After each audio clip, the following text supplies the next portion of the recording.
Olá, meu nome é Francesco Giovanelli, estou cursando Engenharia Mecânica e vou falar um pouco de Física 2. Dentre as principais formas de produção de energia elétrica no mundo, a energia nuclear é responsável por cerca de 16% dessa eletricidade. Entretanto, há alguns países com maior dependência da energia nuclear, enquanto no Brasil, por exemplo, apenas 3% da eletricidade utilizada é produzida pelas usinas nucleares. Na França, 78% da energia elétrica é gerada por elas, dados de 2008. Nos Estados Unidos há mais de 100 usinas nucleares, embora alguns estados utilizem mais esse tipo de energia do que outros.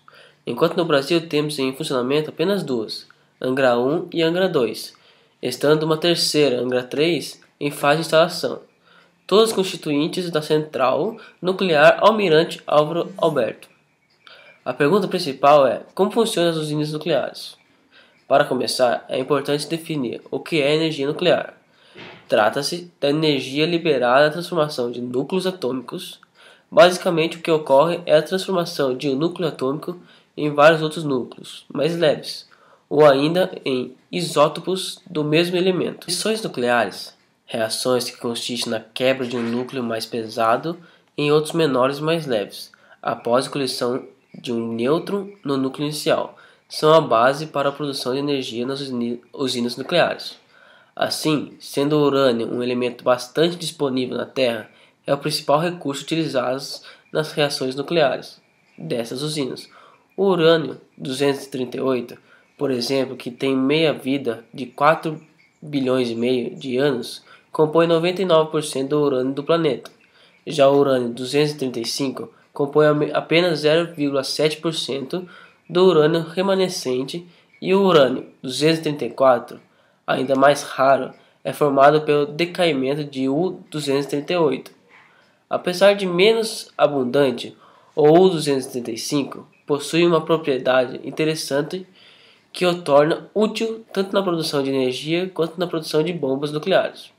Ele decai naturalmente, como o urânio-238, por radiação alfa, e também sofre fissão espontânea em um pequeno intervalo de tempo.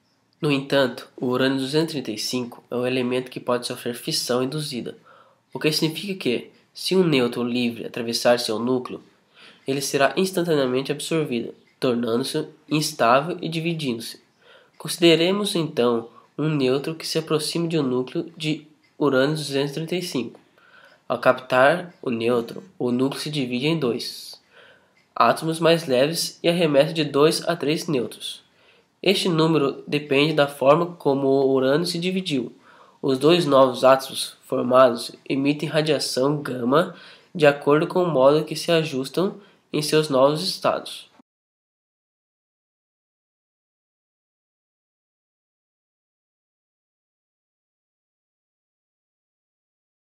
A probabilidade de ocorrer fissão induzida em um átomo de urânio-235 é muito alta. Em um reator funcionando corretamente, cada nêutron injetado provoca uma nova fissão. Além disso, a captura do nêutron e a posterior divisão do núcleo ocorre muito rapidamente, em intervalos da ordem de 10 elevado a menos 12 segundos. Sem contar que um único núcleo, ao dividir-se, libera uma enorme quantidade de energia, tanto na forma de calor quanto na forma de radiação gama. Esta produção de energia é regida pela conhecida equação E igual a m vezes c ao quadrado, devido à diferença de massa entre os produtos da fissão e o átomo original.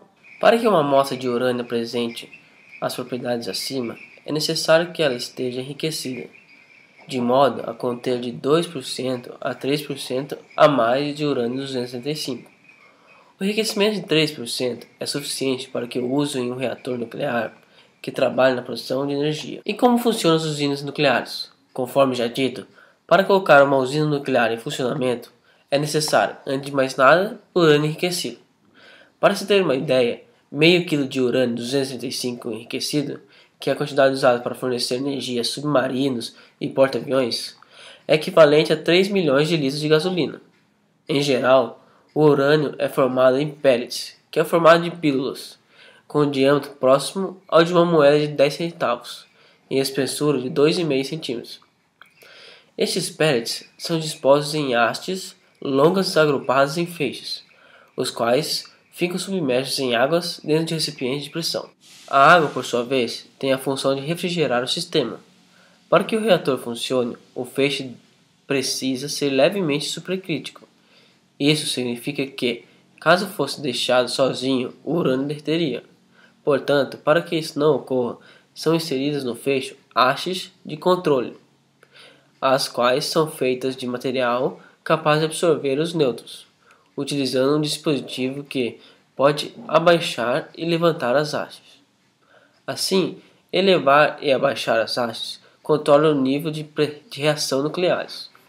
Portanto, quando se deseja maior produção de calor a partir do núcleo de urânio, as hastes são elevadas para fora do feixe, enquanto para produzir menor quantidade de calor, as hastes são abaixadas dentro do feixe. Além disso, as hastes possuem outras funções. Baixá-las totalmente dentro do feixe podem desligar o reator, no caso de um acidente, ou tornar possível a troca de combustível. O calor liberado durante a reação nuclear é responsável pelo aquecimento da água, a qual é transformada em vapor. Esse vapor aciona uma turbina, a qual faz girar um gerador, responsável por produzir a energia.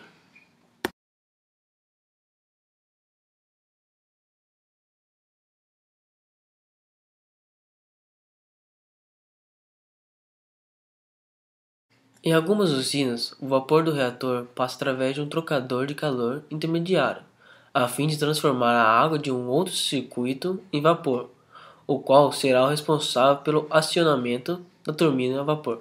Além disso, em alguns reatores, o fluido de resfriamento é um gás, CO2, ou metal líquido, permitindo que o núcleo seja operado em temperaturas mais elevadas.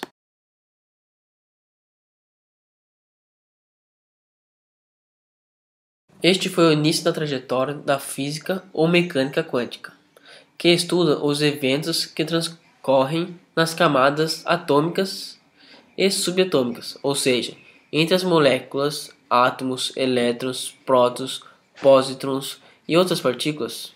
Planck criou uma fórmula que se interpunha justamente entre a lei de Will para baixas frequências e a lei de Rayleigh para altas frequências. Ao contrário das experiências tentadas até então por outros estudiosos, Albert Einstein, criador da teoria da relatividade, foi o primeiro a utilizar a expressão quantum para a constante de Planck E igual a h vezes v, em uma pesquisa publicada em março de 1905, sobre as consequências dos fenômenos fotoelétricos, quando desenvolveu o conceito de fóton. Este termo se relaciona a um evento físico muito comum à quantização. Um elétron passa de uma energia mínima para um nível posterior, se for aquecido, mas jamais passará por estágios intermediários, proibidos para ele. Neste caso, a energia está quantizada. A partícula realizou um salto energético de um valor para outro. Este conceito é fundamental para se compreender a importância da física quântica.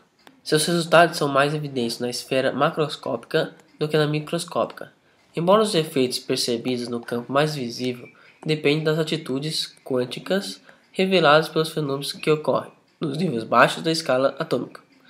Essa teoria revolucionou a área das ideias, não só no âmbito das ciências exatas, mas também nas discussões filosóficas vigentes do século XX. No dia a dia, mesmo sem termos conhecimento sobre a física quântica, temos em nossa esfera de consumo muitos de seus resultados concretos, como aparelhos de CD, o controle remoto, os equipamentos hospitalares de ressonância magnética, até mesmo o famoso computador. A física quântica envolve conceitos como os de partícula, objeto com uma mínima dimensão de massa que compõe corpos maiores. A radiação eletromagnética, invisível para nós, não necessita de um ambiente material para se propagar, e sim do espaço vazio.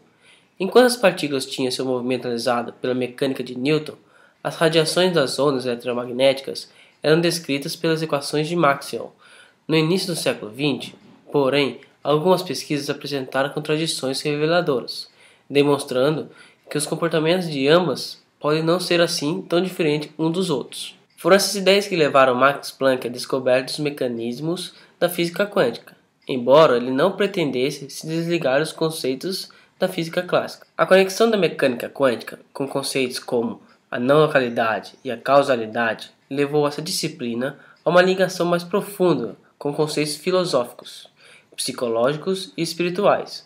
Hoje há uma forte tendência em unir os conceitos quânticos às teorias sobre a consciência.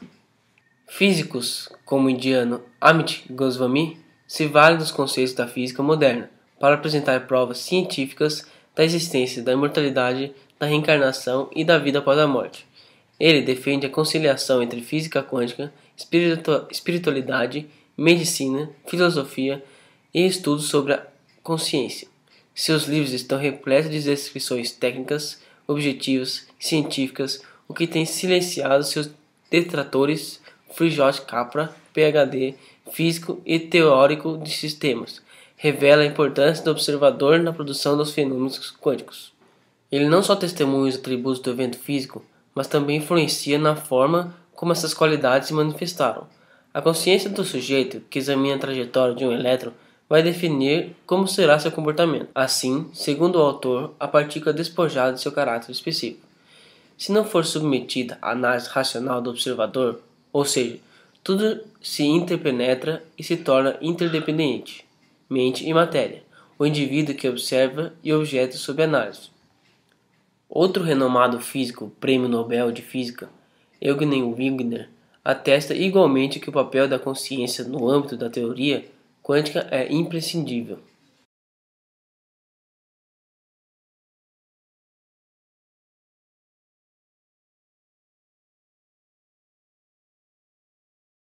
A teoria da relatividade foi uma revolução para o século XX, pois ela provocou inúmeras transformações em conceitos básicos, como também proporcionou que fatos importantes, ainda não explicáveis, pudessem ser explicados. Essa teoria surgiu com o físico alemão Albert Einstein, nascido em Ulm. Einstein foi físico e pesquisador muito conhecido por ter proposto a teoria da relatividade, mas também foi ele quem explicou corretamente o efeito fotoelétrico, fato esse que possibilitou o desenvolvimento da bomba atômica, mesmo sem ele saber para quais fins se destinava. A teoria da relatividade é composta de duas outras teorias: teoria da relatividade restrita, que estuda os fenômenos em relação a referenciais inerciais, e a teoria da relatividade geral, que aborda fenômenos do ponto de vista não inerciais. Apesar de formar uma só teoria, elas foram propostas em termos diferentes. No entanto, ambas trouxeram o conhecimento de que os movimentos do universo não são absolutos, mas sim relativos. A teoria da relatividade restrita foi construída por Einstein, a partir de dois importantes postulados. No primeiro postulado, as leis da física são as mesmas em todos os sistemas de referência inercial.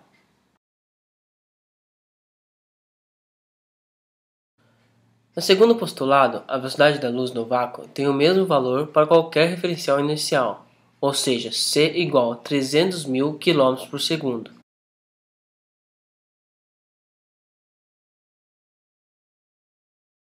A relatividade pode não ser um assunto muito comum no dia a dia, mas ela faz parte do nosso cotidiano.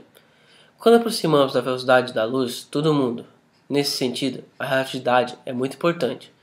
Não é possível ver como que isso ocorre utilizando carros e aviões, mas as partículas subatômicas podem se movimentar muito rápido, podendo alcançar velocidades bem próximas à velocidade da luz.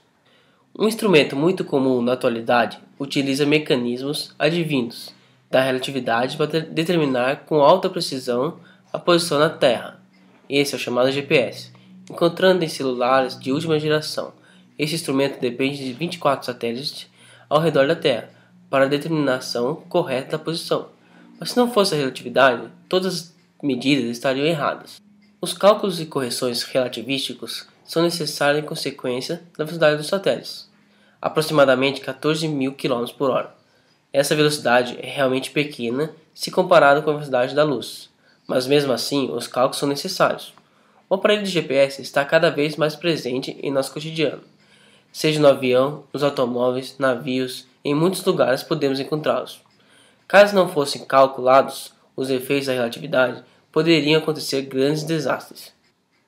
Bom, isso foi um pouco da energia nuclear, da física quântica e da teoria da relatividade. Espero que tenham entendido. Obrigado.